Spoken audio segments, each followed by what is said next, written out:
I will sing a little song, but it ain't very long, about a lazy farmer wouldn't hold his corn, and why it was I never could tell, for that young man was always well.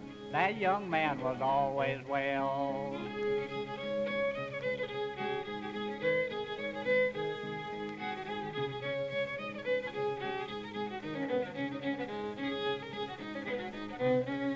He planted his corn on June the last. In July it was up to his eye. In September there came a big frost, and all that young man's corn was lost. All that young man's corn was lost.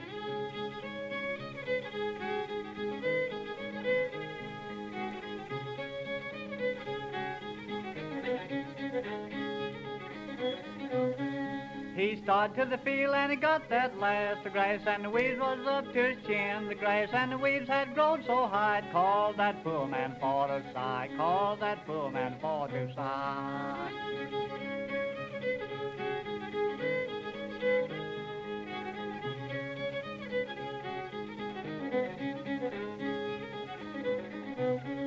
Now his courtship had just begun, saying, young man, have you hoed your corn? I've tried in vain, but I don't believe I'll raise one grain. Don't believe I'll raise one grain.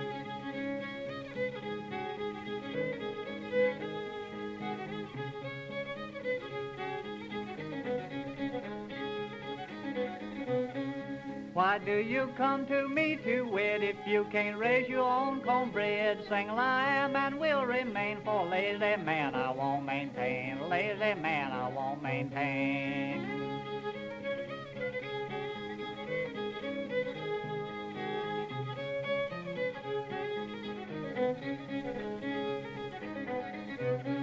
He hung his head and walked away, saying, kind miss, you rule the day that you was born. For give me the devil, cause I wouldn't home a comb. Give me the devil, cause I wouldn't home a comb.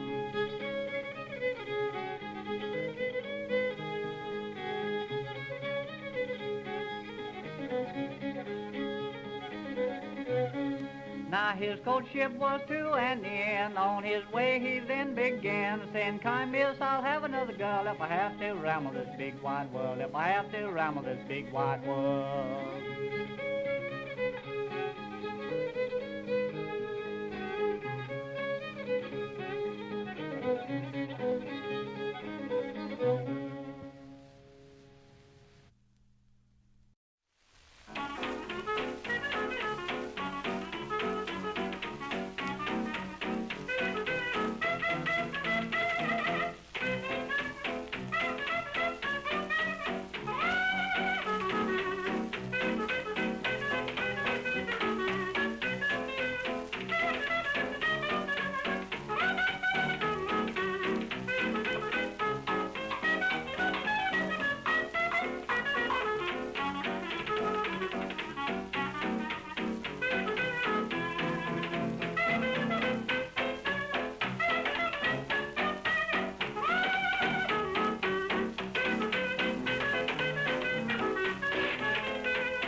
Well, maid, said I know true love.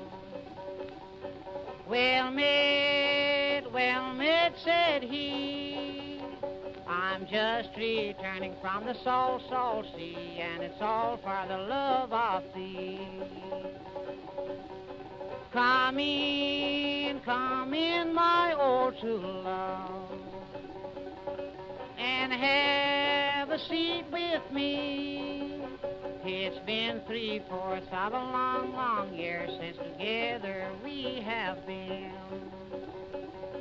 Well, I can't come in or I can't sit down, for I haven't but a moment's time. They say you're married to a house carpenter and your heart will never be mine.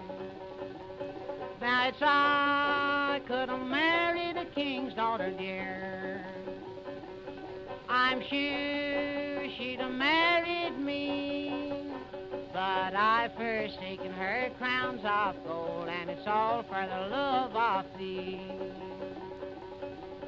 Now will you forsaken your house, carpenter, and go along with me? I'll take you where the grass grows green on the banks of the deep blue sea. She picked up her little babe and kisses gave it free. Says, stay right here, my darling little babe, and keep your papa company. Well, he hadn't been on ship but about 2 weeks. I'm sure it was not 3 till his true love began to weep and mourn, and he wept most bitterly. Says, are you weeping for my silver arm of gold? Says, are you weeping for my store?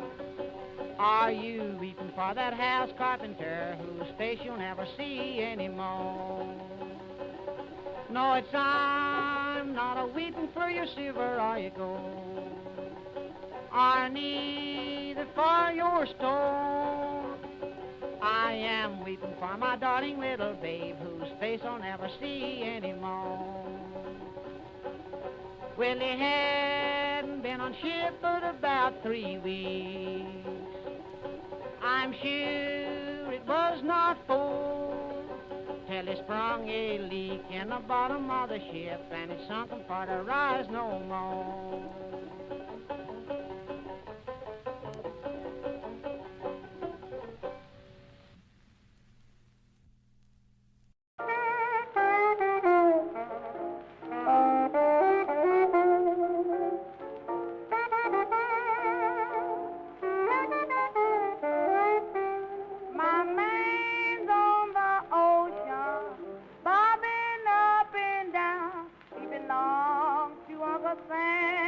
But he's always on my mind. Love, take a tip from me. You know how I feel with my man at sea. I got the blues for the deep blue sea. Nothing but a tear can satisfy me. No automobile can change my mind. I feel like getting an aeroplane and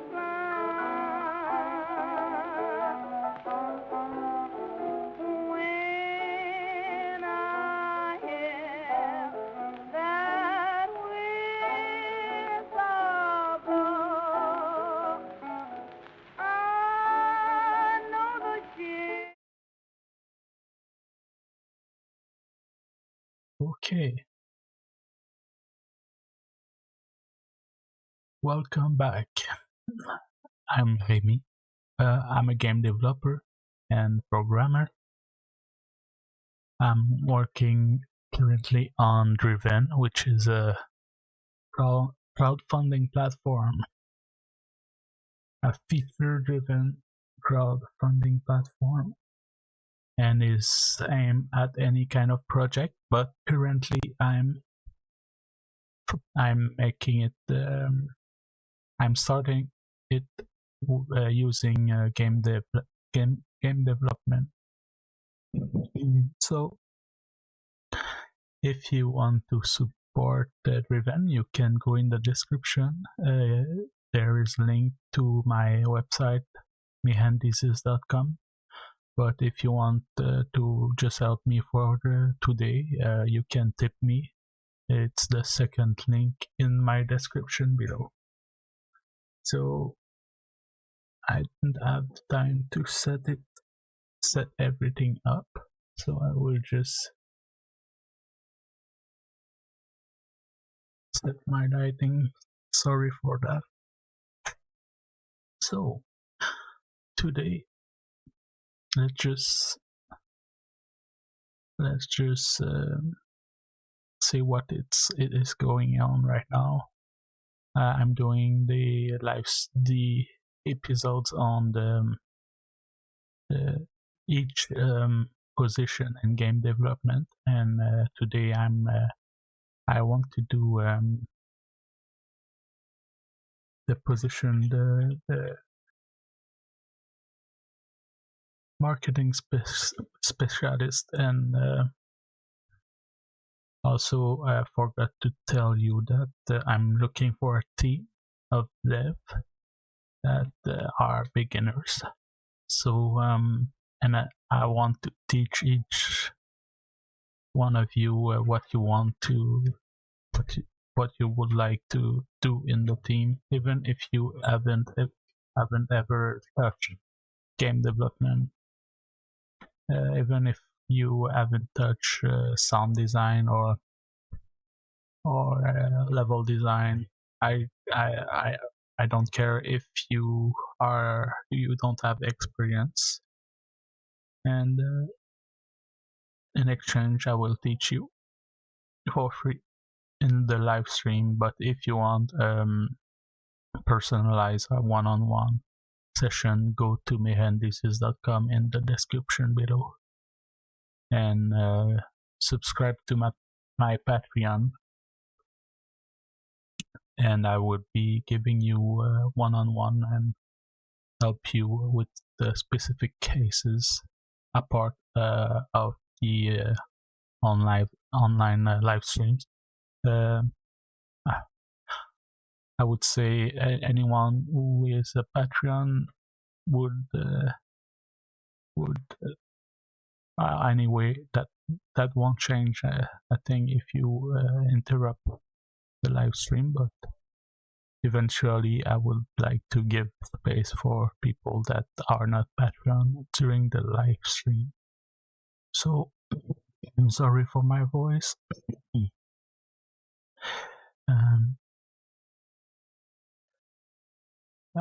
So I started to do something special every at every start of the show. It is to go and find someone that asks for help in the game development community and try to help them as much as I can. While doing so, trying to get promotion for my channel, slight undercover promotion. So let's do this. Let's go to the. Oh, I won't forget this this time. I need to show you the screen. I forgot every time. Okay.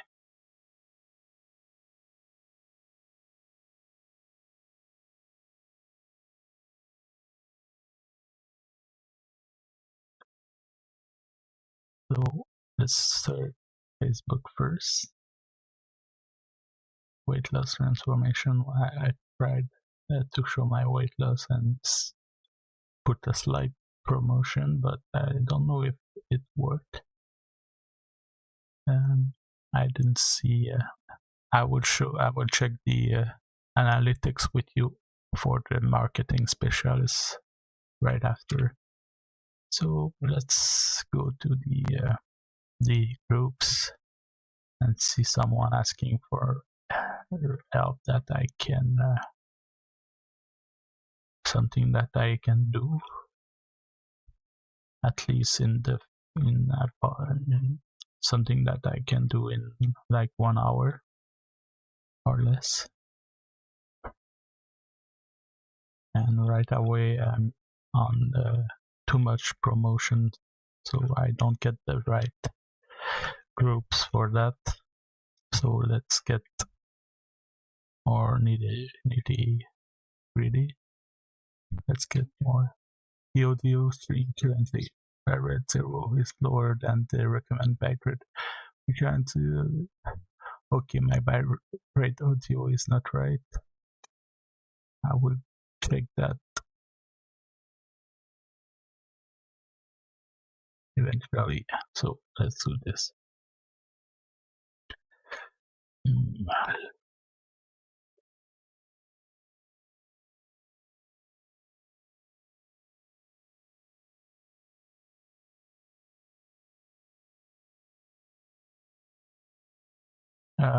There are just promotion. No one asking for help.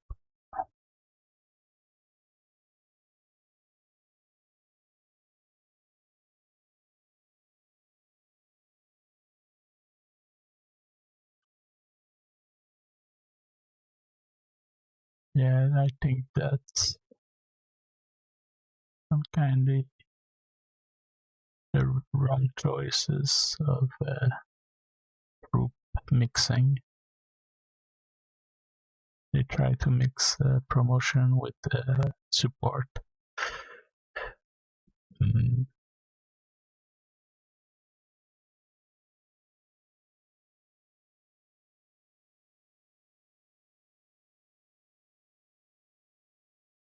Not much new since last time.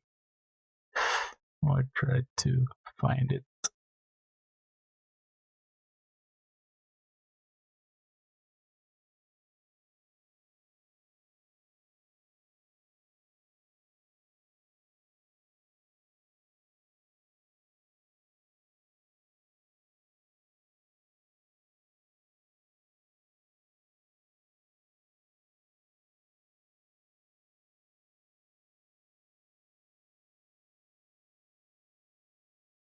The best way to learn Unity, what I heard is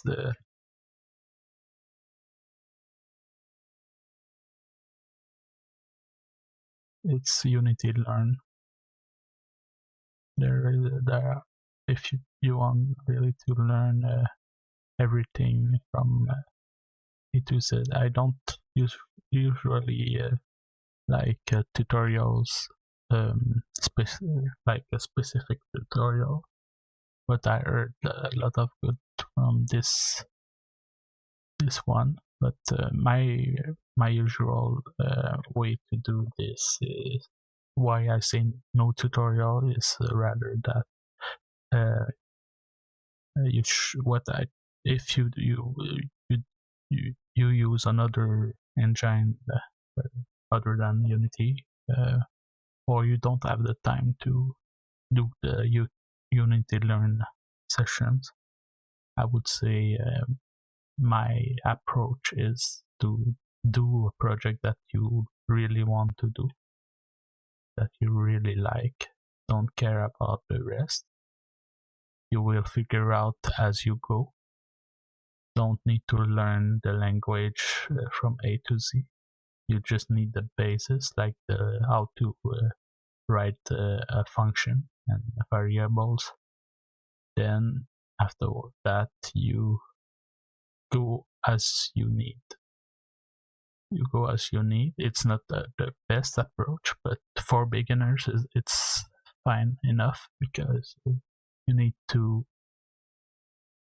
The best way to learn is active learning, and if you follow a tutorial, it's like following someone. Since you are not the one leading, you will not learn by following. You only learn by leading, by being the first line. So anything that is like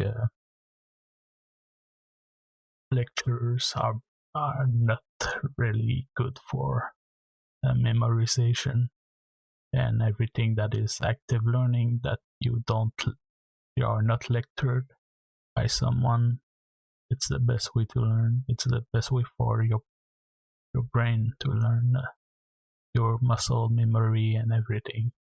So what I would say, think of your project,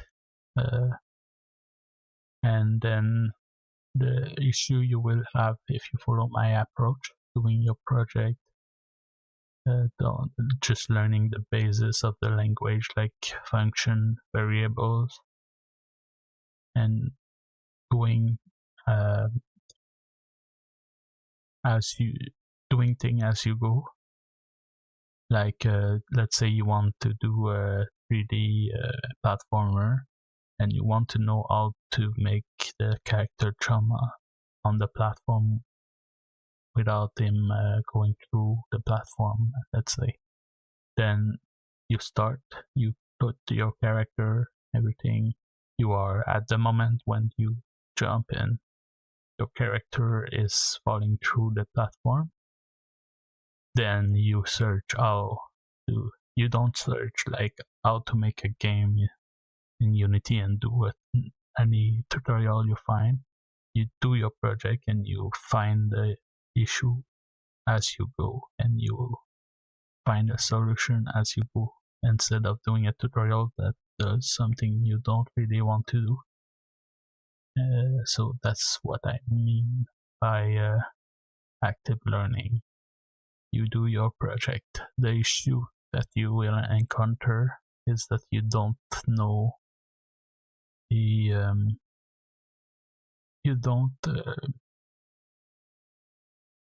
know how do we say in English?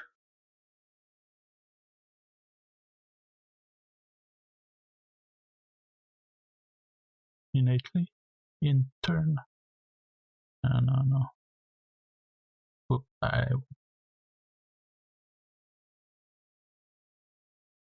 Innate. You don't have the innate knowledge about optimization. So that would be something that you will face eventually, since you do as you go, and you don't know what optimization is, when you should optimize, when you should do something clean. And to avoid this, there are things that I can teach you too, but I would keep those tips when I would do the programming position in the next episode. Not the next, but maybe the last episode. So there are tricks that I can just say like that right away. Learn the design patterns, but they are hard to understand when you don't know the basis, like classes and the relationship between classes, and why the scope when something is public and private. Why is it public? Why is it private? That was a question I had for many years, and I was happy to do my programming formation, and now I know why. And the other thing is in the condition, like when we are beginners, we used to do a lot of in brick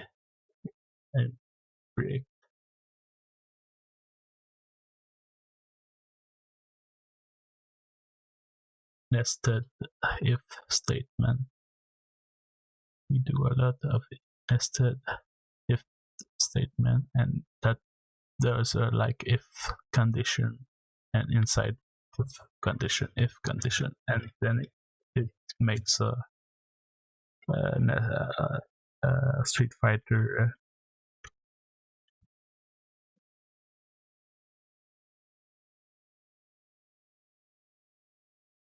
Ryu in Street Fighter meme. This one. This is to avoid when you're a beginner, and there are many video on YouTube that say how to avoid this, and the way to do this is guard close.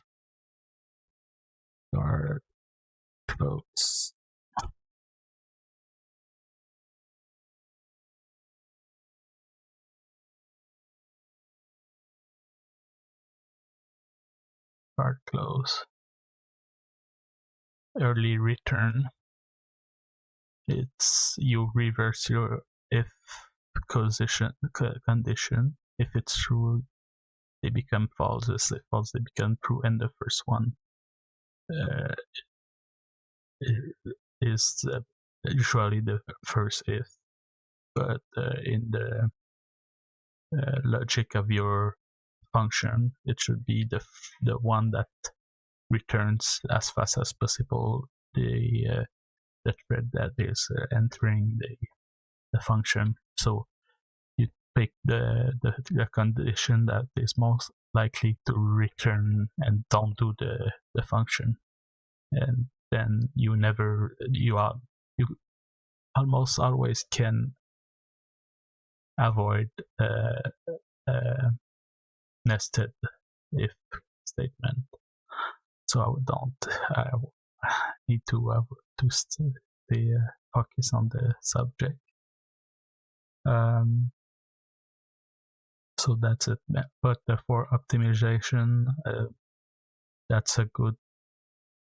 It's good to do as you go, even if you don't think about optimization first, because C++, there is a book, C++ guide, official guide by the guy who did C++, the guys who create C++, and I think, I don't know if it's this one. I would just search creator.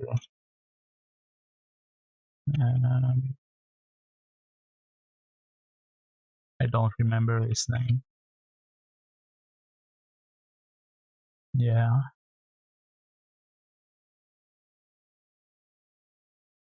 This guy.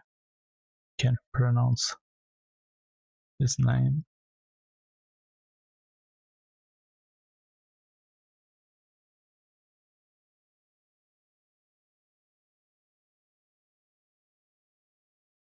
No.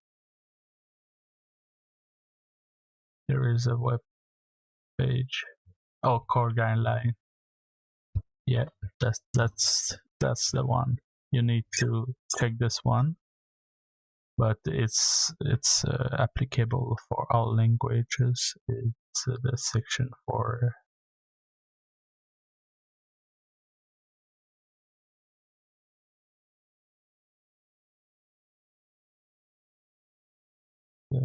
search it there. Optimization. Hey, did he remove it? Oh yeah, it's there. So in what does what it? Oh damn! I think he removed it because there was a section for optimization there.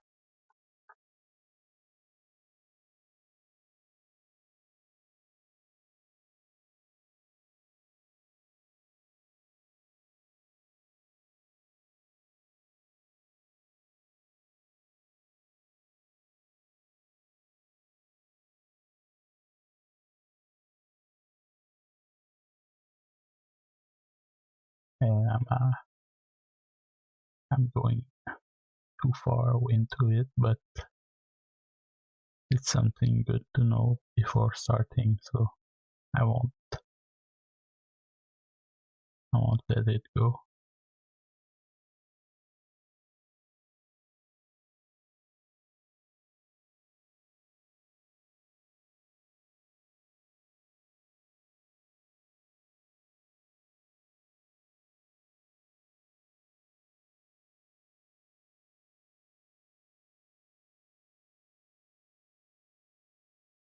Okay, this is you go to performance, and this is what they say about optimization.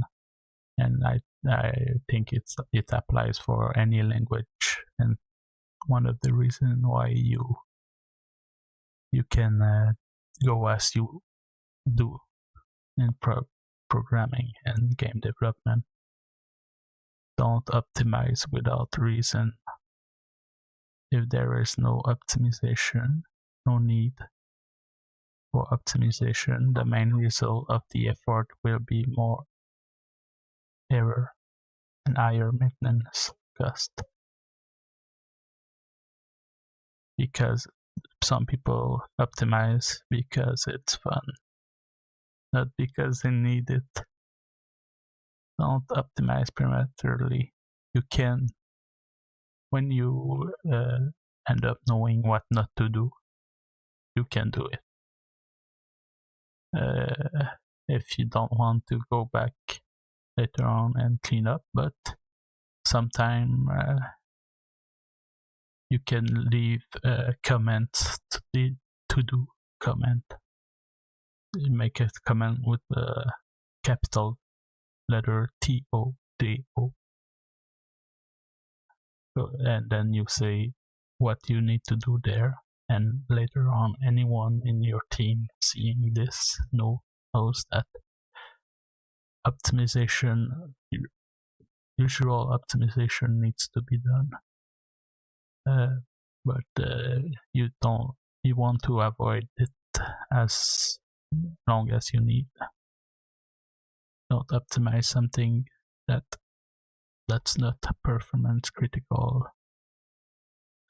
Don't assume that complicated code is necessarily faster than simpler code. Don't assume that low-level code is necessarily faster than higher-level code. So recently they don't make, this one is important, the next one, but this one is like there is a lot of low-level code behind the function that is used behind your code.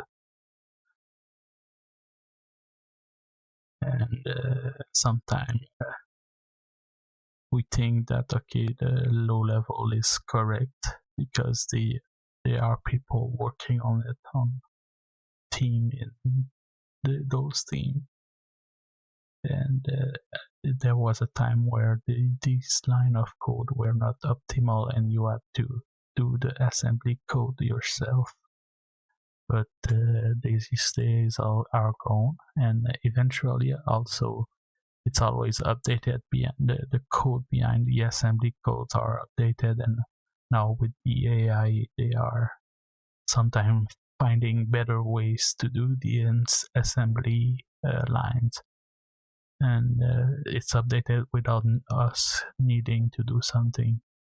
And sometimes at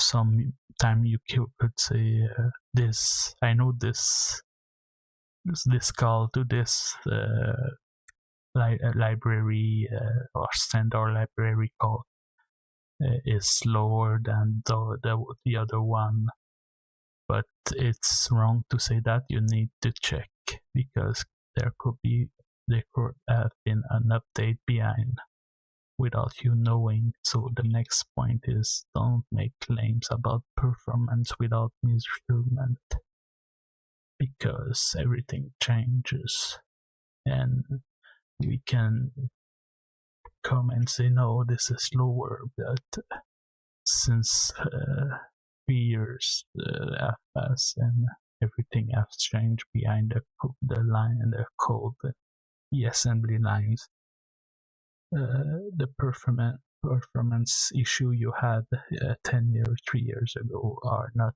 relevant anymore, and the computer also are better, and the CPUs are better, and etc. etc.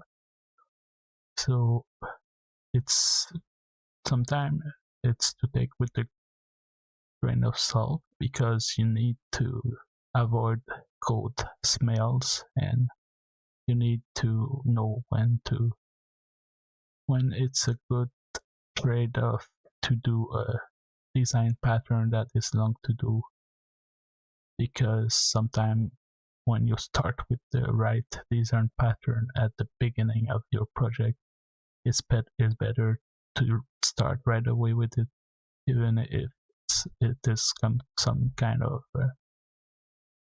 it's not a performance issue. The design patterns usually are more like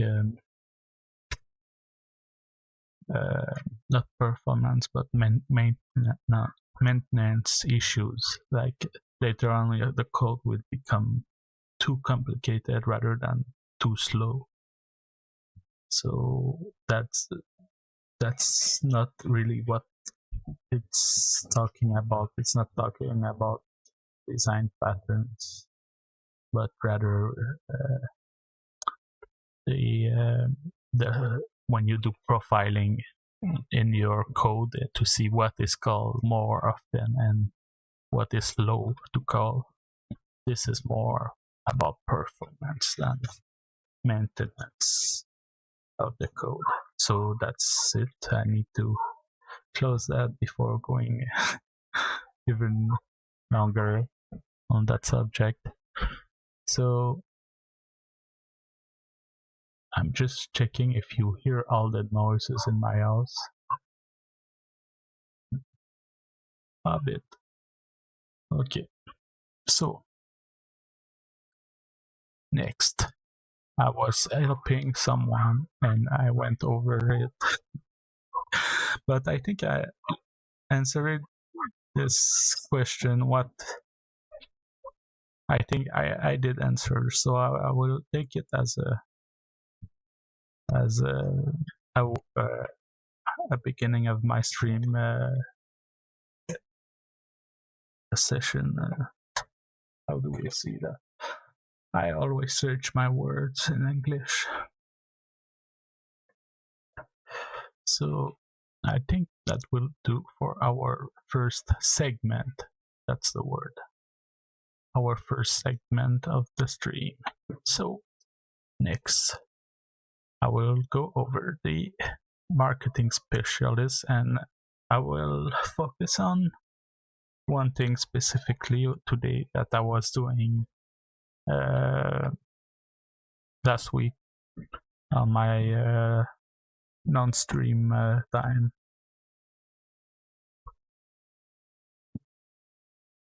So what I want to check with you is the analytics. So the marketing guy will probably know more than me, because there are many kinds of platform of analytics that are not necessarily free. So I won't go for the paid version. I will go with the free that is available to me and you right now without spending money. And I focus a lot on not spending money because my main niche is people not necessarily poor, but people that are learning how to manage their finances. And when you do a startup and when you want to start a video game studio or you want to do a video game and sell it, you need to understand something that I didn't know when I was young about doing a business model and making a budget for an enterprise. Is that the enterprise, it's something that a lot of poor people hate and don't understand, and hate it even more because they don't understand it. It's that an enterprise, it's just a way that we find that is the most optimal. And we think often as a poor, we think that it's bad because there is something we don't see. and we think that it's, of course, it seems like bad behavior when we don't know the system behind it. We see a CEO and we see that he's not sharing and is keeping all for himself, and there are Christmas carols vibes, and then we think, okay, he's not everyone that has an enterprise is selfish and doesn't want to share. But the thing is that this structure of an enterprise is just an optimal way to make money, to transform very little money into a lot of money. And that's what we do as human beings already. It's a mechanism we have. We optimize things. When you go to work, you some kind of optimize a process. And that's a lot of things that defines life too. Everything can be defined in a function. Like in mathematics, you have algorithm equals something. The algorithm change something into another, more optimized. So everything in reality can be defined by a function. That's something I heard. I don't know from who it is. I can try to find. Like to know who said thing. Sometimes no one. Sometimes someone said the thing. So who said that everything in reality can be defined by a function?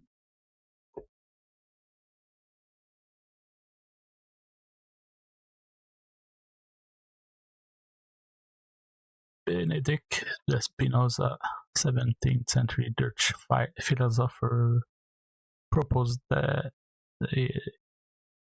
everything in reality can be defined by a single substance or function.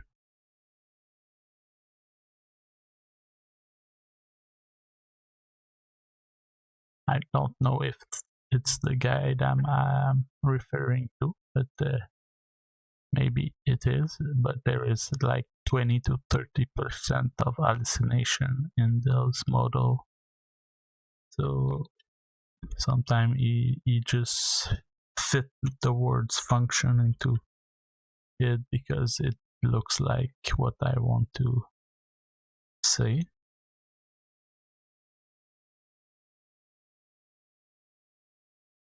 So Spinoza philosophy and the role and function of now. You see, it's just because the model saw that there is the word function, that he thinks that it's Spinoza, but I don't think it is.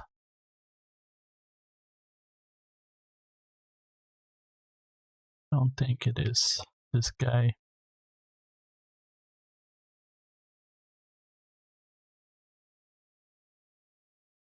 The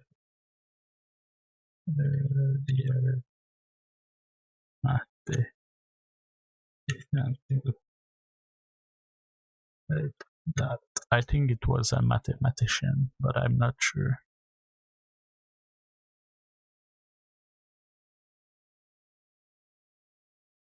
Not earlier.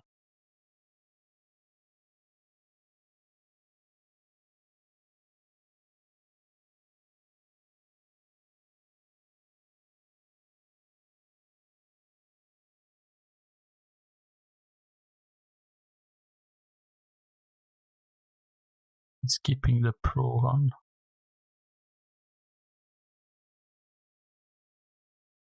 Marx Tegmark. Max Tegmark. Probably more like it.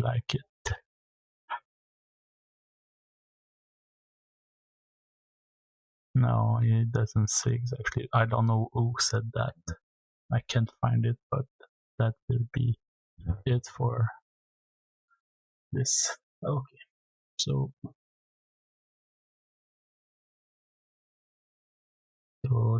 what I said, what I was saying is that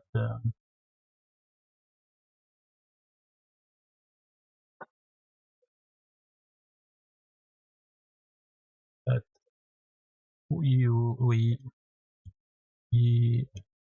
when we don't know how an enterprise works, we don't see how the mechanism, and it's very simple. Is that when you start an enterprise, you need to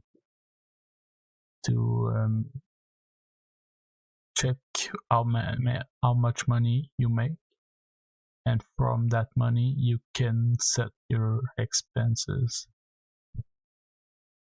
I think that's how we say it in English.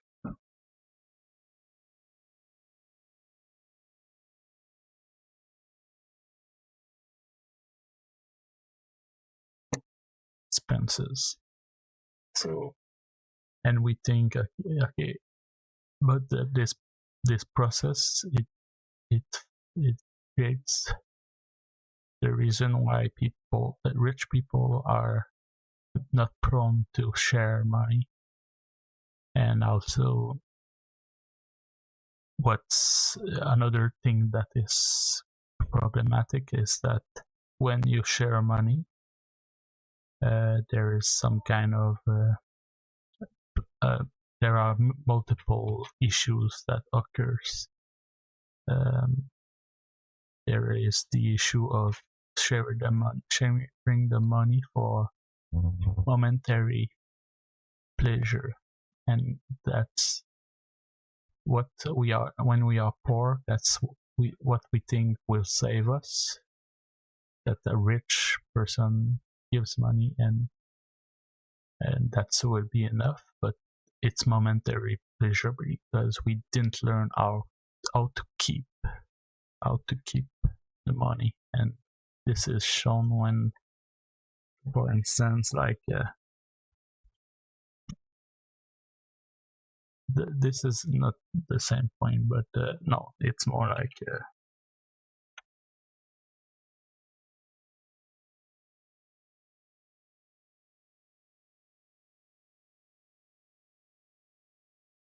Mansa Musa. This is why this is what occurs because we don't know how to keep money, we spend it. It creates an inflation. John D. Rockefeller. How about African king Musa Kita I? Ruling the Mali Empire in the 14th century CE, Mansa Musa, or the King of Kings, amassed a fortune that possibly made him one of the wealthiest people who ever lived. But his vast wealth was only one piece of his rich legacy. When Mansa Musa came to power in 1312, much of Europe was racked by famine and civil wars. But many African kingdoms and the Islamic world were flourishing, and Mansa Musa played a great role in bringing the fruits of this flourishing to his own realm. By strategically annexing the city of Timbuktu and re-establishing power over the city of Galle, he gained control over important trade routes between the Mediterranean and the West African coast, continuing a period of expansion which dramatically increased Mali's size. The territory of the Mali Empire was rich in natural resources, such as gold and salt. The world first witnessed the extent of Mansa Musa's wealth in 1324, when he took his pilgrimage to Mecca. Not one to travel on a budget, he brought a caravan stretching as far as the eye could see. Accounts of this journey are mostly based on an oral testimony and differing written records, so it's difficult to determine the exact details. But what most agree on is the extravagant scale of the excursion.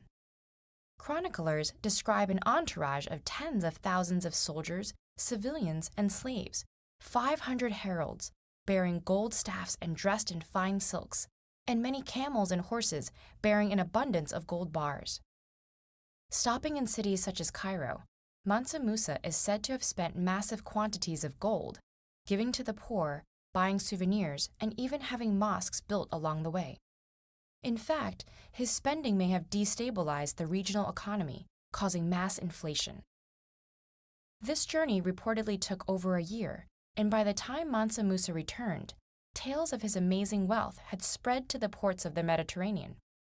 Mali and its king were elevated to near legendary status, cemented by their inclusion on the 1375 Catalan Atlas. One of the most important world maps of medieval Europe, it depicted the king holding a scepter and a gleaming gold nugget. Mansa Musa had literally put his empire and himself on the map. But material riches weren't the king's only concern. As a devout Muslim, he took a particular interest in... So, I will put it in the description if you want. Oh no, I don't think it's necessary for the... But it's to say, the reason why...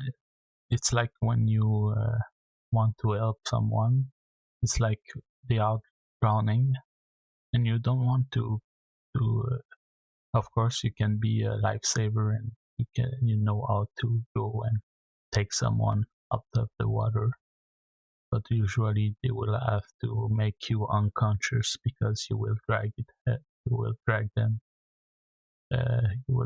under the water. So because when someone is drowning, he's so in stress that he wants to grab the other the lifesaver and put the lifesaver down to lift his head out of the water, and that's what occurs often is that the two, if they are alone, what could occur is that you want to save someone drowning and you get drowned, and the both of you are left to drown. Then that's something that occurs in many situations when you want to help someone that really is really stressed about being helped, and when you do help them,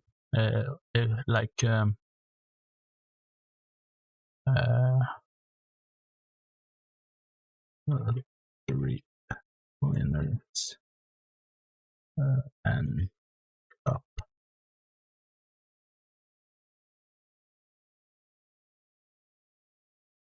So you can see that it's not the unusual subject. There are many videos about how lottery winners lose everything after winning. Not all, but most of them. You can see this YouTuber is one that didn't burn his money, and he talks about this. I saw a video about this streaming. I think it's him. Yeah, I think it's him. So a lot of lottery winners end up losing everything because they didn't learn to make this money. They didn't learn to keep it, and that's what rich people learn in their life. It's how to make money and to keep. It's sad to say, but it's the reality. So sometimes you would prefer not to win a lottery. You would prefer to learn how to make money, keep it. So what I want to say about that is that there is something else. When you do like you want to know how much you should sell something. It's a curve, I don't remember. the name. It's a mathematical curve, parabola.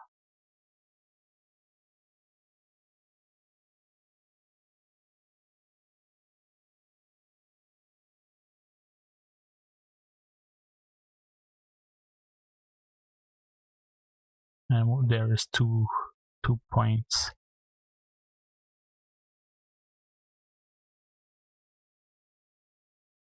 Why, Gemini, didn't you answer this?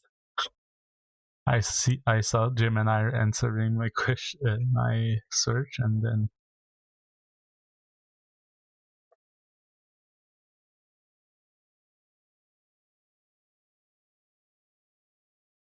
no, it's not in. It's a product, like a hot dog. Sorry, product.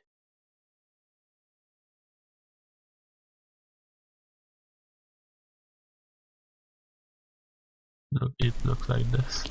How can you use the graph of a quadratic function to find the best price for selling stuffed animals? In this lesson, you will learn how to find the selling price that will maximize revenue by using the zeros of a second-degree polynomial function to draw the graph. A quadratic function generates the graph of a parabola due to the squaring of x. I don't like this one. I want the name. I think parabola is complicating things.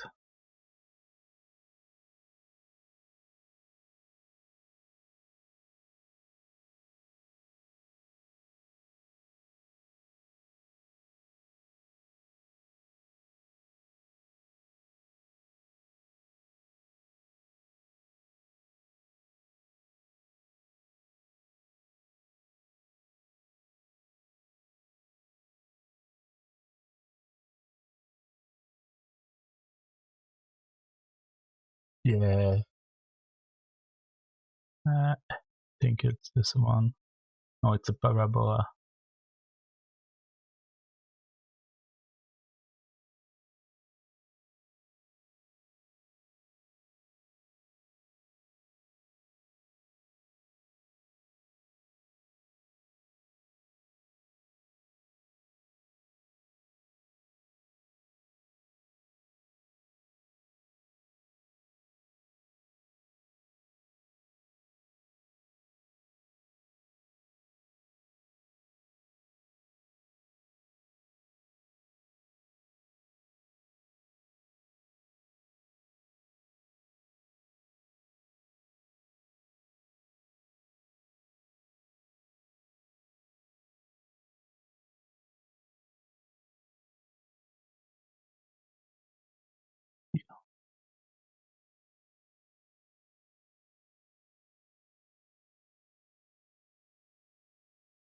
Demand and supply curve parabola. I will try that. I remember that there was demand and supply. Yeah, that's the one. So that's would explain the. Is there a better name then?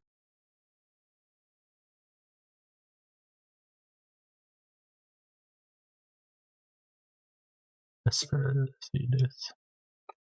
Hey econ students, this is Jacob Clifford. I made this video for one reason, to save you time. In an economics class, your teacher or professor is going to expect you to be able to use supply and demand, not just know supply and demand. So I made this video to bridge that gap between introduction and application as fast as possible. Now do me a favor, don't take any notes as you watch this video the first time through, just understand the concepts, and then later if you need to, come back and take notes. So here we go, everything you need to know about supply and demand in less than 8 minutes. Okay, let's start off with the This I'm showing this because the previous video about the Musa. Sorry for that. Why would money? What would it create inflation? It's because everyone. Mansa Musa is buying a lot of things and giving money as he goes. And you need to put yourself in the place of the people in the cities. They are business people, farmer, and etc. And then they have a lot of money suddenly. They sold a lot of their stock, so the rest of the stock they need to follow this kind of graph, and since they have a lot of money, they buy from other neighbor because now they have money, so they can buy a lot of things from the neighbors, and the neighbors too have all their stock empty because them too have now a lot of money, and everyone sell most of their stock. So the rest of the stock, usually they don't want to say, let's say you have sold everything and you still produce. The day have passed, you don't have any stock left, but there are stock in production.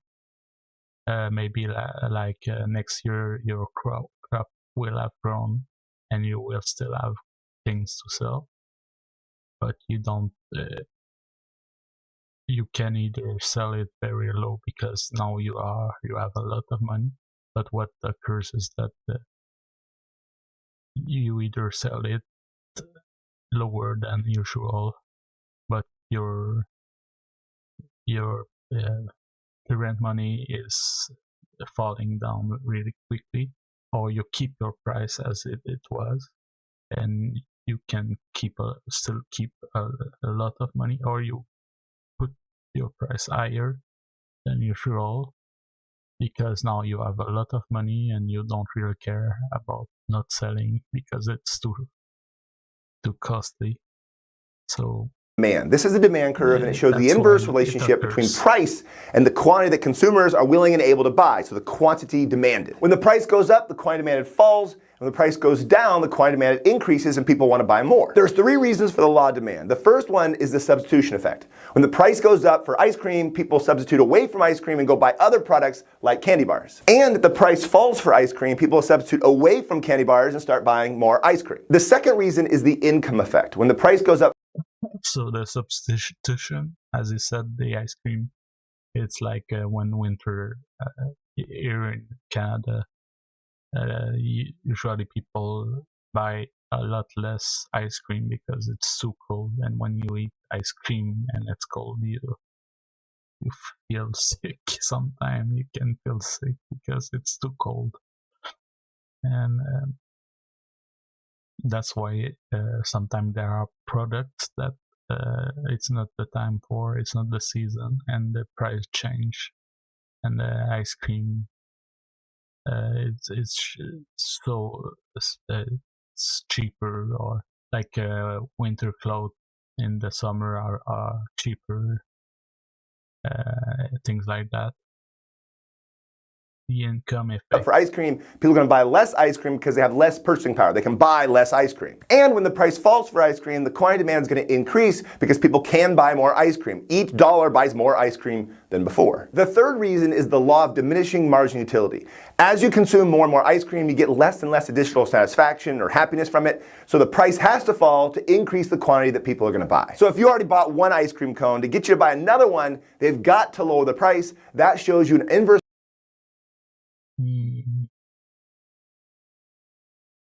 The law of diminishing marginal utility, it makes me think of something else. Is when you fail to scale your enterprise as your enterprise makes money.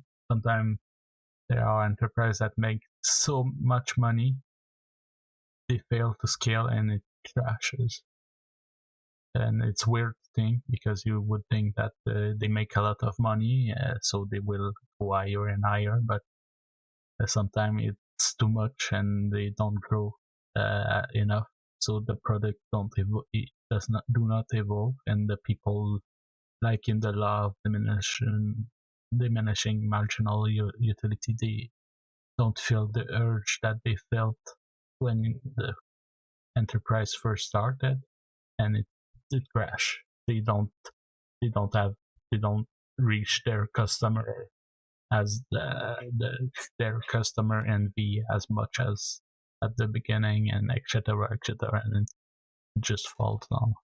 Relationship between price and quantity and the law of demand. Now notice, when there's a change in the price, that moves along the demand curve. But what if something else changes that causes the demand curve to shift? There's 5 shifters or determinants of demand that cause the demand curve to increase and shift to the right, or decrease and shift to the left. The first one is taste and preferences. For example, if it's 100 degrees outside, then the demand for ice cream would shift to the right. But notice, we're not talking about a change in the price of ice cream. The price is staying the same. It's some other factor that's causing the demand to go up. People are buying more because it's a hot day outside. And if it was a cold day outside, at every single price, people would buy less because they don't want to buy ice cream because it's freezing.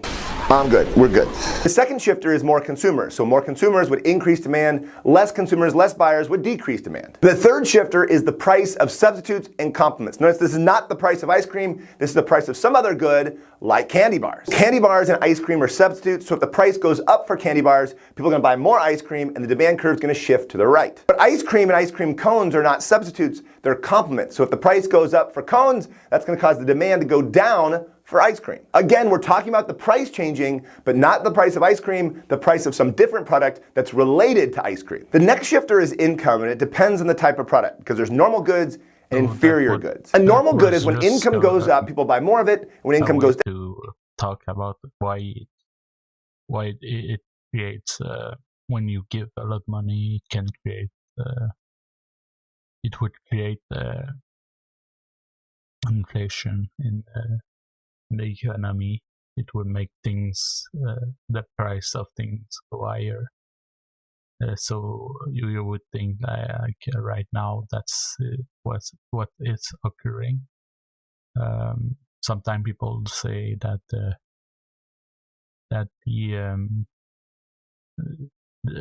government is injecting money into the economy. It's creating money out of thin air. It's a term used, but it's possible they do that. The thing is that it shouldn't be if they are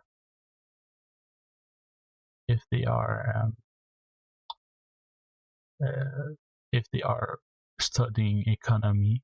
I don't think they do that, because economy, injecting money into the economy won't change the thing. It's like since wealth is people working, because if you are in like I said, like I think it wasn't in my first episode, if you live in an island with 1 or 2 people, and you have like $1 billion in cash on the island, and you are cut from the outside world, the money doesn't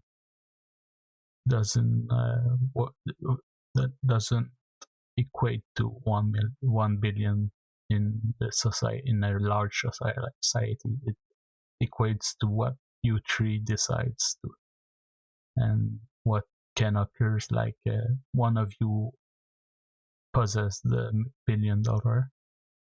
The only thing that can occur is that you say, I pay one of you like $10 a day to bring me water, and then okay, the guy who decides bring you water, he start making money, and then start saying to the third guy, okay, bring me fruit from the bushes every day, and I give you $5. So you can see that it's the work that creates the wealth, the value of the money. If suddenly there is a robot that is he decide to tell the robot, bring me Bay and the other bring me bay fruit from the bush, and the other says, bring me water every day, and the robot does everything, then the money can go to the trash because it doesn't have value because the work is done. And that's what occurs, that will occur when we will be surrounded by robots. The money will take the trash, except for resource management, maybe, because you don't want to produce a billion aluminium just for fun. So what I want to say from that is that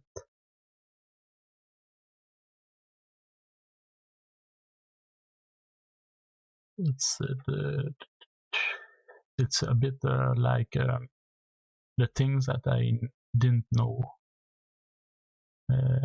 decades ago, and now that I know that, it changed everything. And I was talking about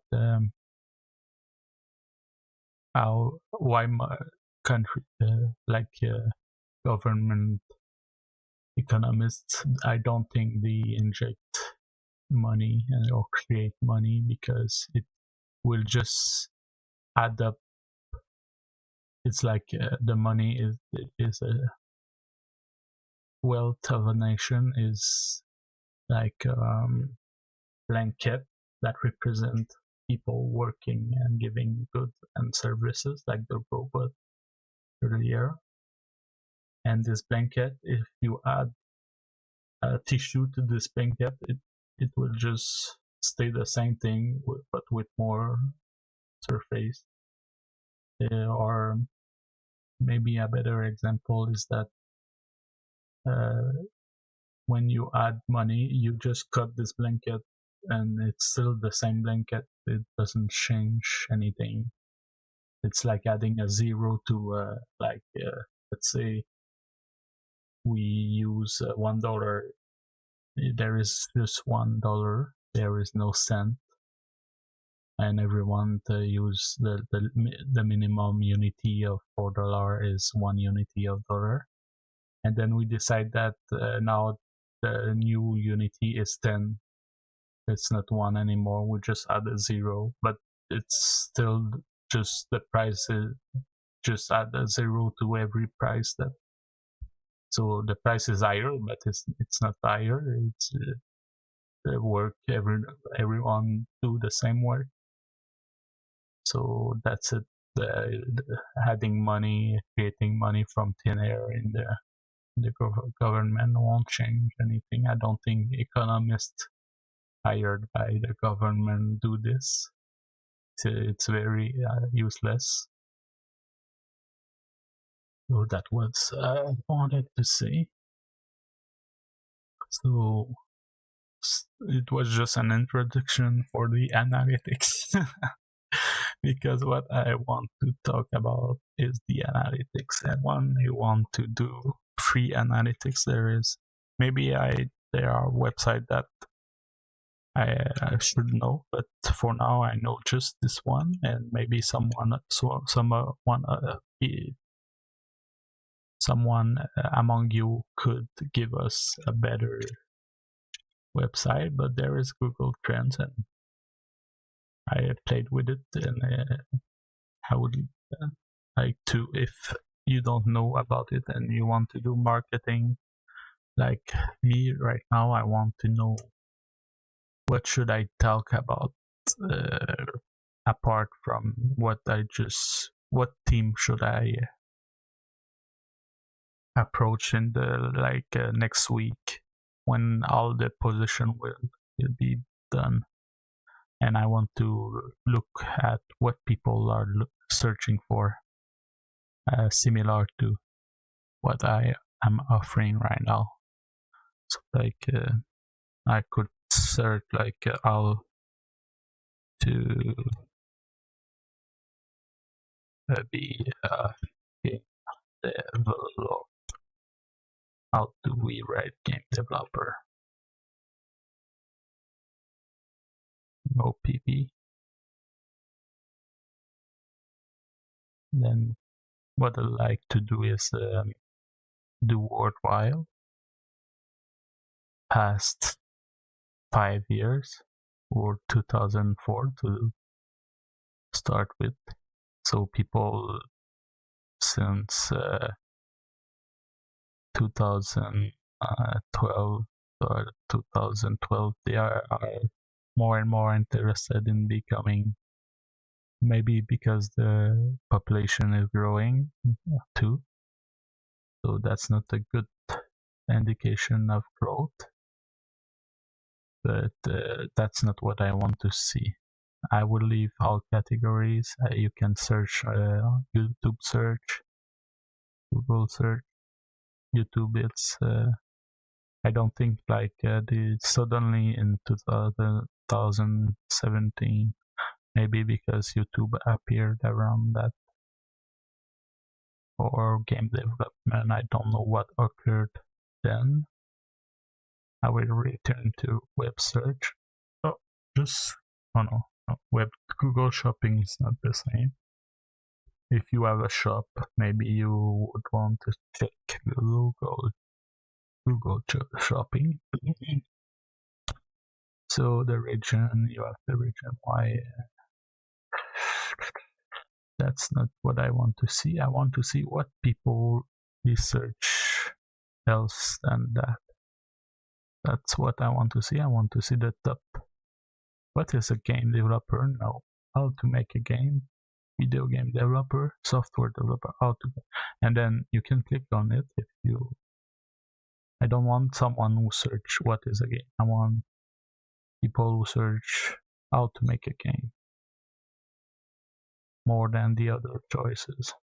Then I click on it and I repeat. Using and I go back, not rising. I go to top. The game, how to make a game, how to make a video. So I play like that. I search different keywords too. Not rising, I want the top. So how to make a game is not really helpful. In Unity, maybe.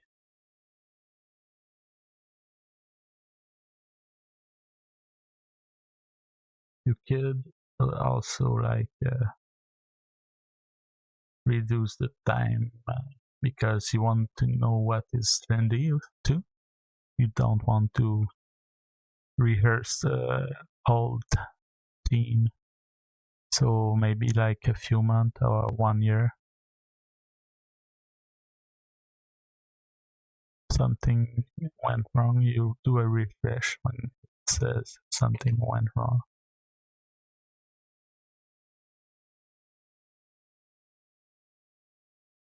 So after the refresh, you have there what is giving Unity Manager and how to make a game on Unity.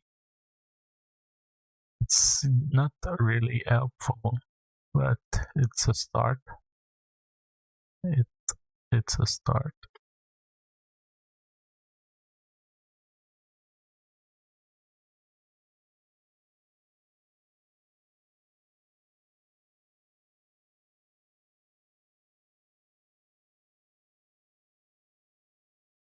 The rising sometimes can help to find a new subject. Like I had a lot of Minecraft, and also you can, so it can give you an idea of what are the most used keywords. Like you can remove the search term and then check what is really in the top, but like in the past 7 days, let's say. And then you go to the top again. People always search those because they want to access it, so it's not a good it's not a good thing. You need to make it like 30 days.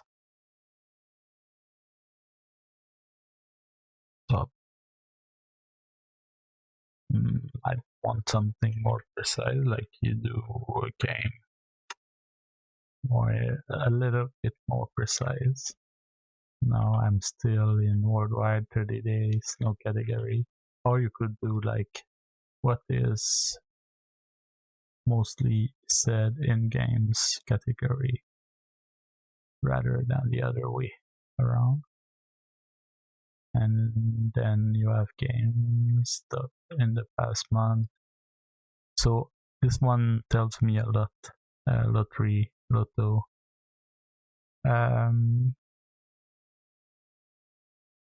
This is some kind of keywords that I can use, but you have to think who's putting those words.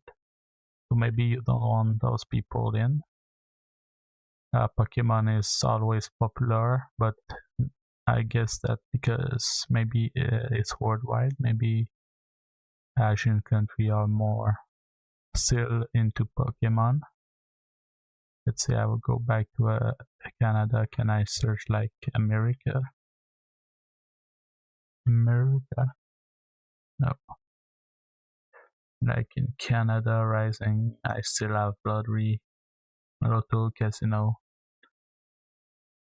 Maybe it will just like you use Lotto as a keyword and just to pump up your views to reach other people that you would prefer to reach later on. But maybe it's not a good idea if the keywords does not fit your content. But it's always possible to fit something in. Casino it's a word that is more beautiful than lottery. Just like in terms of a name for something that is not necessarily a casino, like just a name. So let's see, Solitaire, the game, card game, crossword bugs. So in game development, you know that those are not considered like really gamer things, like PC game, or it's more like casual gaming, like your grandma would play, or people that are not in the game industry or are not real gamer. But this is more like real gamer. So if you make these logical steps, you can say, okay, this is not my people. This is not the people I want to reach. Crazy game is very curious. I want to know more about it, and then I will go with related queries again, because that's some kind related with the cookies and everything. The cookies are registered, and that's why it is used. It's used for that. Now I have a new word, cookie games, that I don't know about, and I want to Google search it. What is Poke game? Poke. It looks like a casual gaming, but I'm not. Yeah, it's for kid. All the mobile games. That's it. That's why it's not my cup of tea. It's not the people I want to reach. PC Mat game is interesting, but my kind of game, my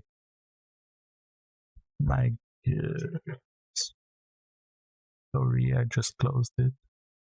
My tribe, the people that I want to reach, l'échec en français. Po too. Soccer is more like the people I want to reach, but is in the rise. So I will check what they search. They search this too, so it's not really helping.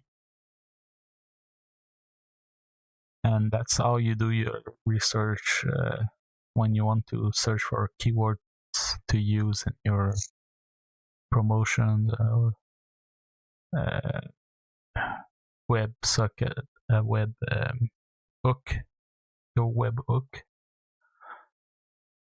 The web hooks is the keywords you attach to your website, so when they search on Google, you appear first. It's called web hook, like a hook, HOOK. So, lottery, bad way. What is bad way? I'm doing my work on in the live stream.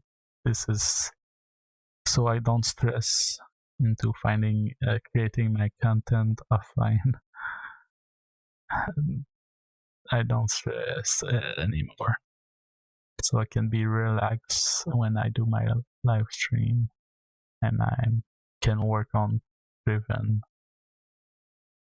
on the side, and I will soon bring you a big surprise, I hope, soon with Driven. I hope that you will like it. So online betting, it's Betway. So this is all related to the other keywords.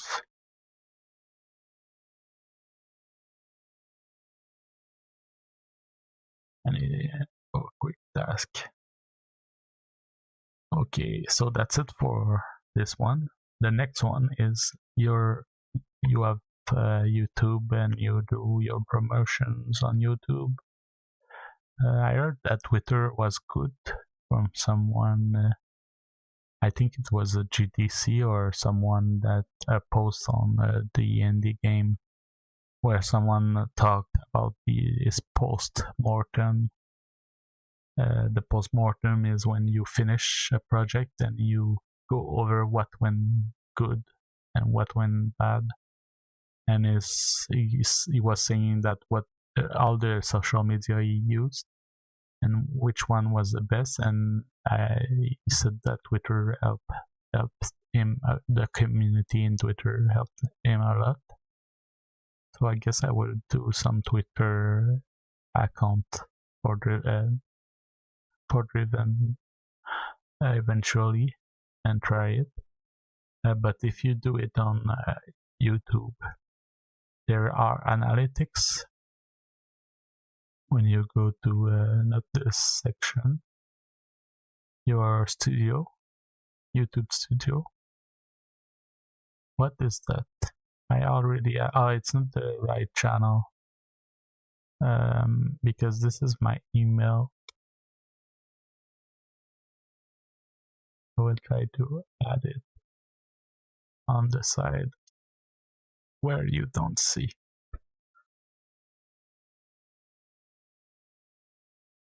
So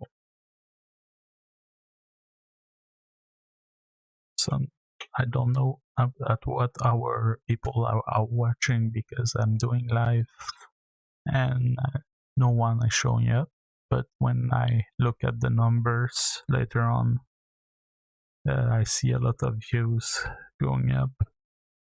People are not at the same space as me.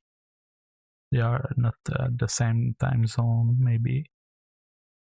So if you are watching and would like to be in my lives, tell me your time zone and what time are you watching my video, so I can try to fit your moment of leisure to be live as you are there. and you can interact with me.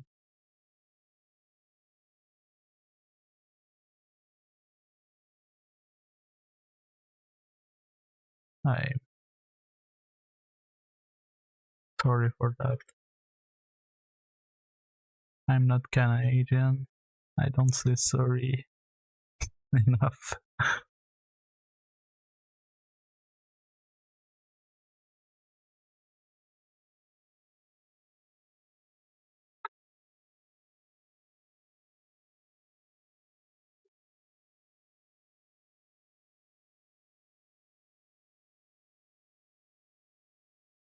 And tell me a bit about yourself too, if you are watching this video, and even if you are not during the live hour, just in the comment.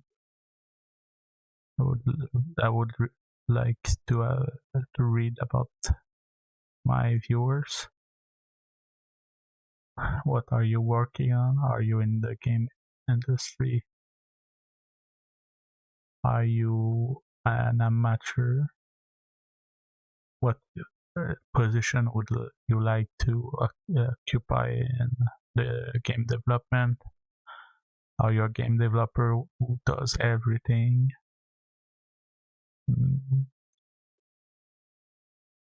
Tell me about it. It interests me a lot, and I might not answer right away, or might usually I answer, but possible that you leave me speechless. Analytics, you have your analytics there.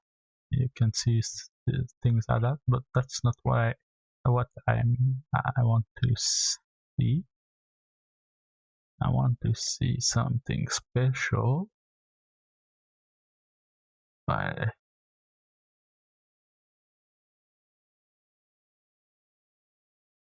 Idea for your next video. Yeah, I have people watching, but it's always new people. I did my live stream there, so it's not a lot of my live stream 16, so there are people watching, and I have 2 new subscribers. They are mostly males, few females around the age of 35, so this helps a lot when you want to find things to who's your audience. But that's not what I'm looking for. I want the keywords, and I don't remember where it is.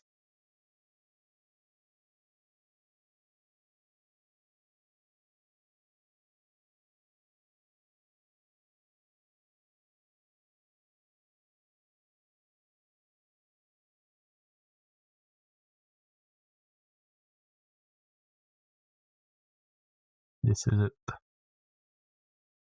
So you have your keywords, what people are looking for. But this is I don't think it's people who viewed. I'm not sure. It doesn't say. Let's try the AI. Oh, I wanted to do one last thing before leaving you today, soon. And just want to check this.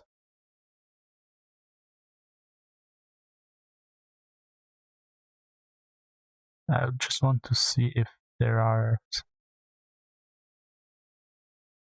something that is, I would click the art for. MDO, I don't know what it is, but I will click this one to see.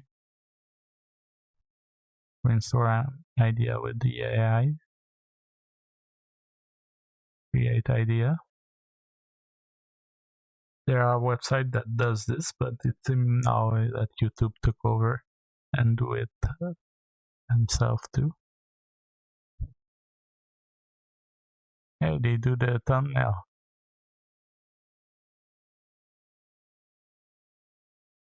Cool, cool. So now, next, I will be showing you and going with you over the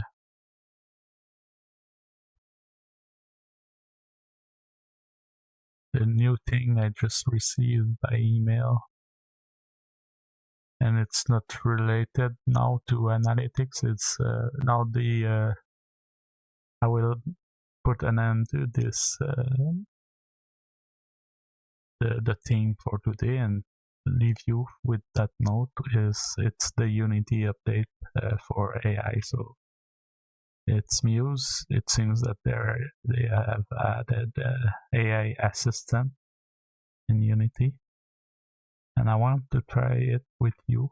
So I was doing this. I downloaded most of what is needed, so I will go over to Unity. This is the iRes version of Unity, just to see if it works first. I never saw this version of Unity, this template, the iRes template with the EBR, and they try to look like Unreal things. They put the water puddle. That's the outfit. Oh, it looks like plastic. This one. The roughness is not right. Maybe it's they wanted to do like oil oil spot. They should have put the chroma flare into the because oil spot has chroma flare in it. So if just by randomness, someone knowing who did this template, oil spot chroma flare, oil spot oil gas. How do you say gas?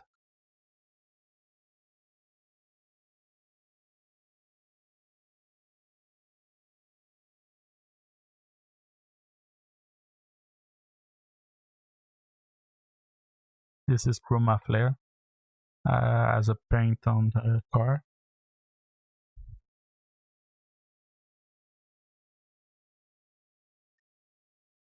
Yeah, that's it.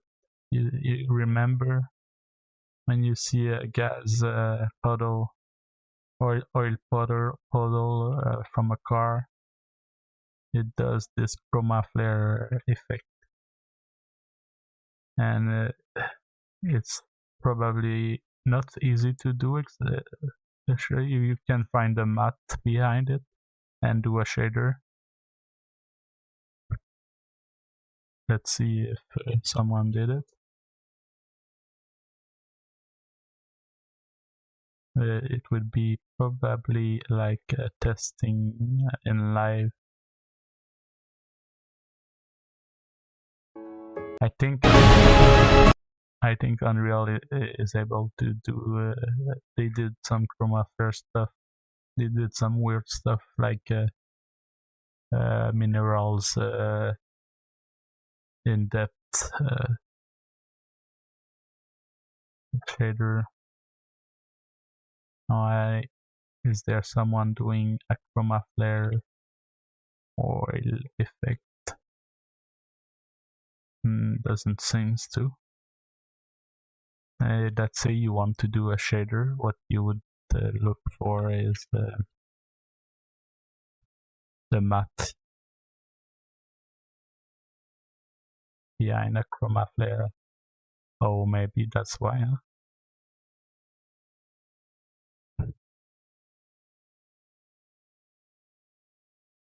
Huh?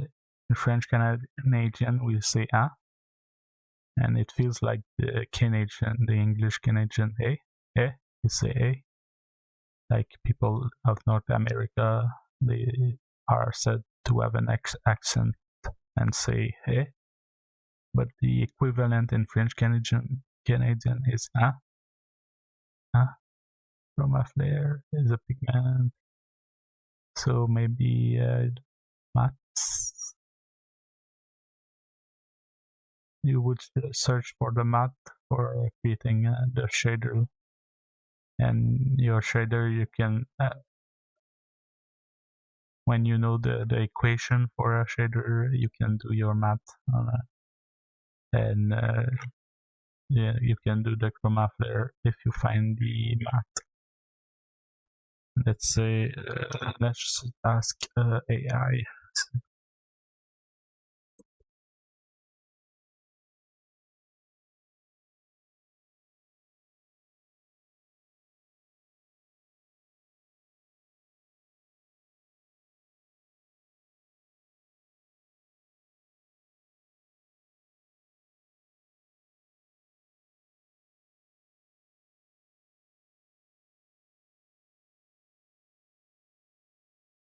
It seems that no one studied chroma flare enough.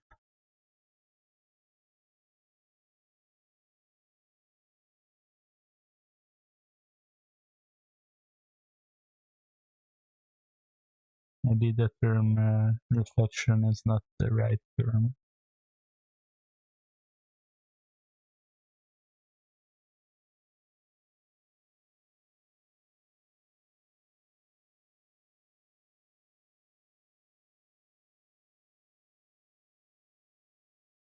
That's it.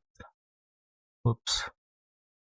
If I don't have dyslexia, my motor skills, my motor muscle brain has dyslexia, but not me. HLSL. HLSL.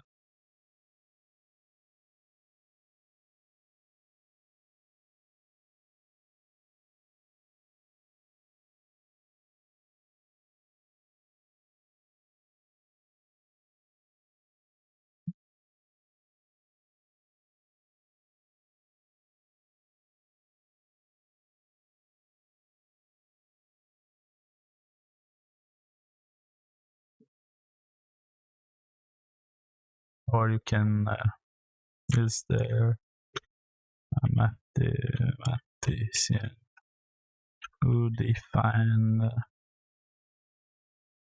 or you can do a shader that shifts the color of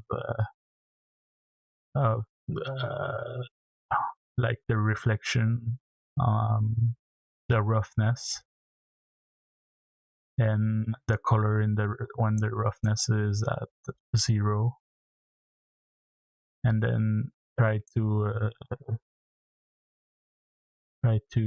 shift the colors like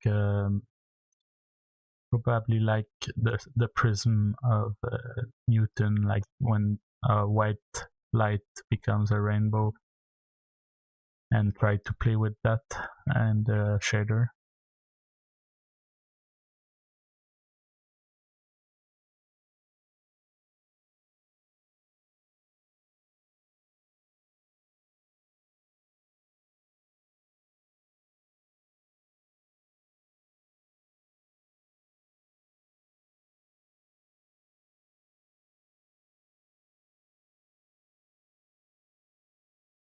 I always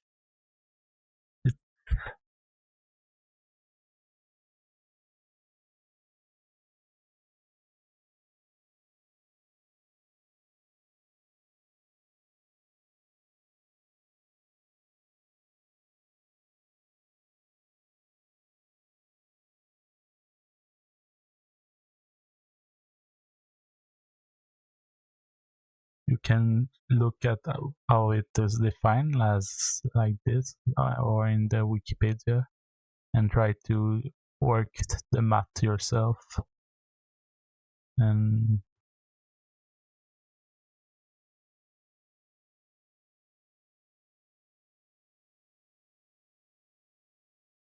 try to do it yourself.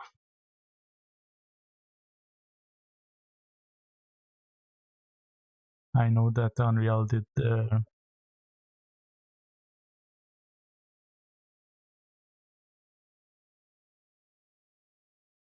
some kind of mineral car paint. I don't remember what was the name. It was in the demo, like in 5.4 update.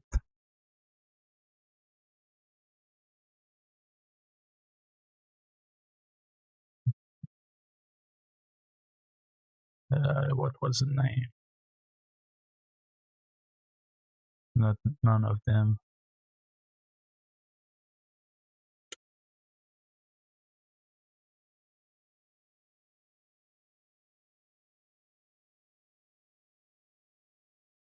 Was it in this demo, I think.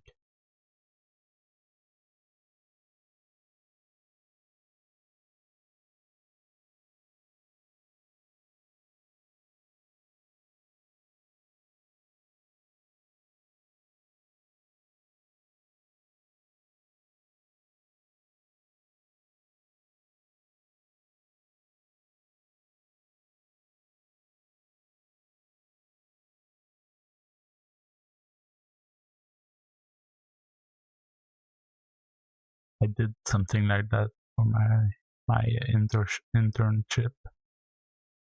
And this tutorial, I think I did it this one specific, but it looks like this. I think it's what is used in this. Maybe it's 5.2. In this video tutorial, we'll look at creating a realistic. I did this tutorial for my internship, but I should.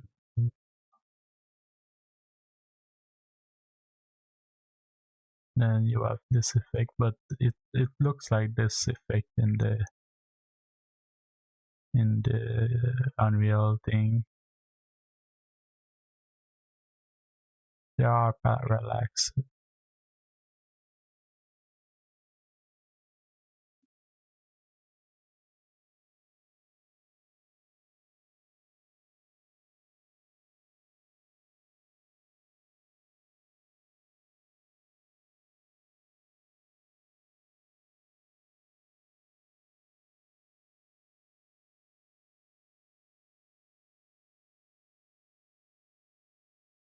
I don't remember it. I think it was like a car paint.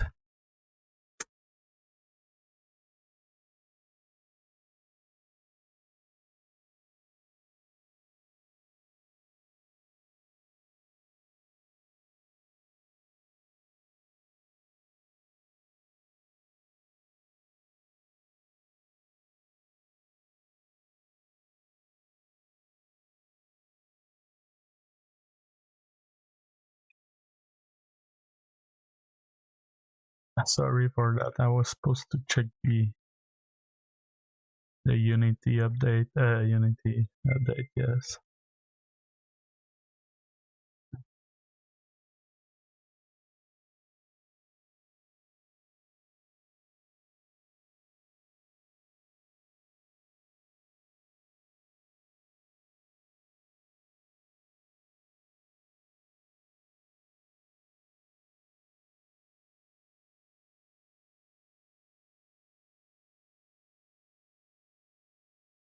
It was a car. It's I think,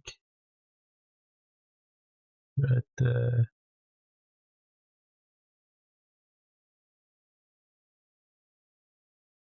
this is those video when you want to learn Unreal. They are very good.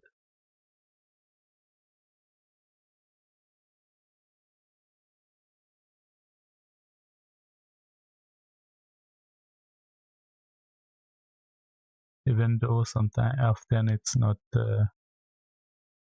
It's like experimental tools that you don't want to use in production. But most of the good stuff is experimental, like the meta-humans, and you want to be there before everyone.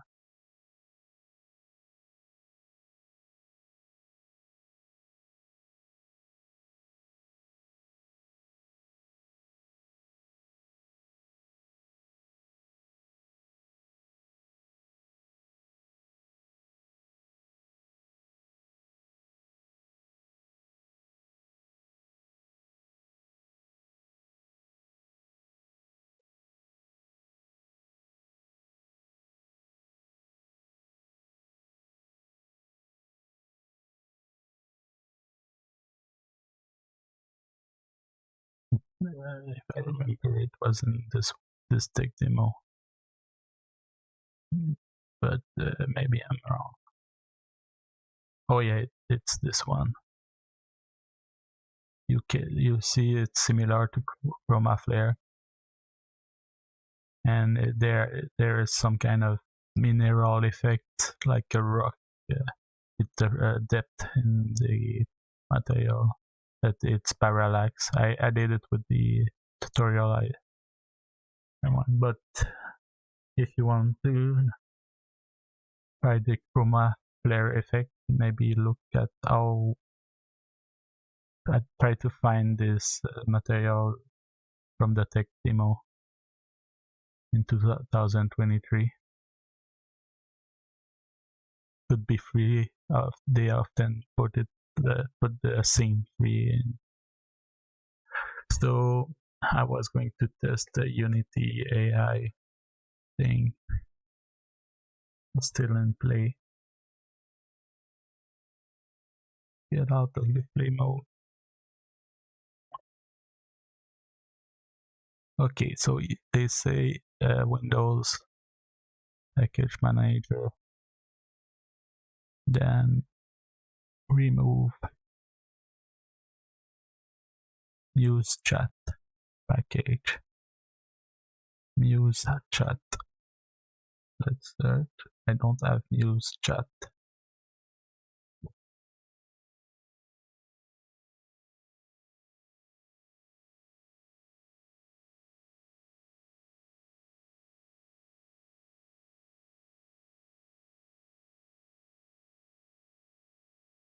Okay. Don't know what they talk about when they say use chat. Maybe it's just use sprite.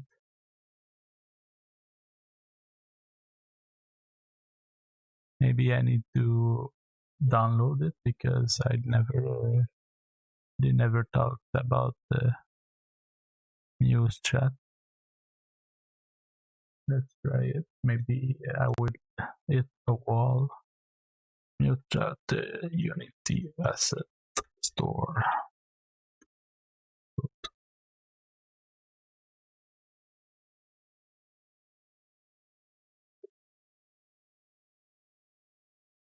AI.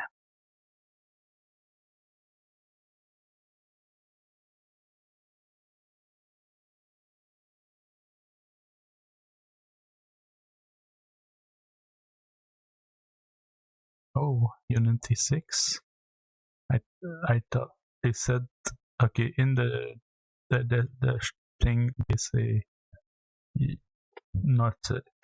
So I will guess I need to stick with the 2022.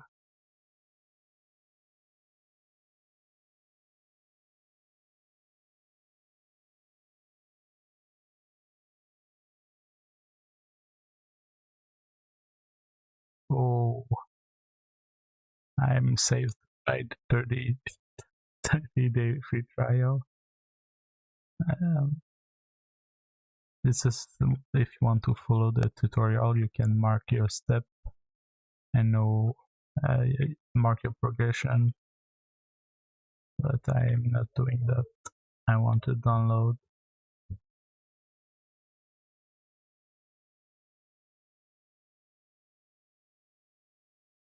I want to try it free. I won't pay for. I'm happy they put this not free because that would take many people's job.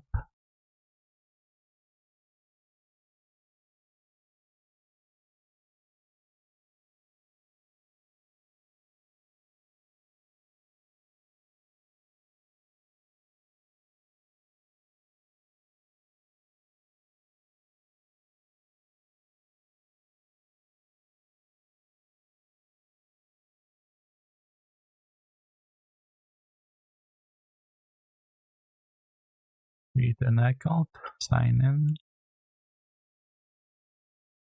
So I would sign in. Continue. Accept.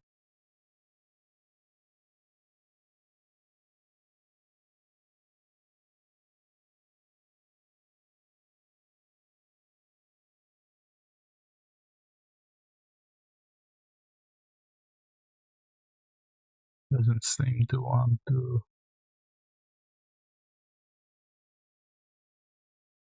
log in. I will try with another browser.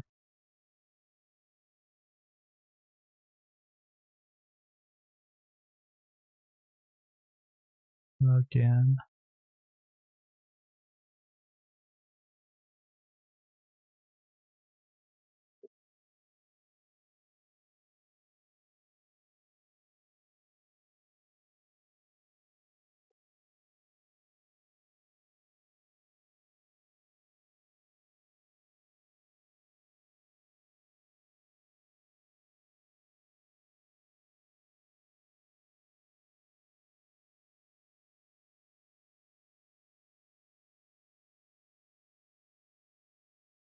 I'm not sure what I'm supposed to do to log in.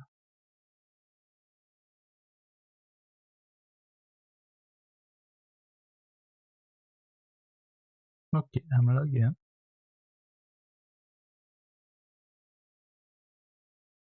Yeah, it seems to be doesn't seems to won't be today. Anyway, I need to go do the French live stream now. So thank you for watching.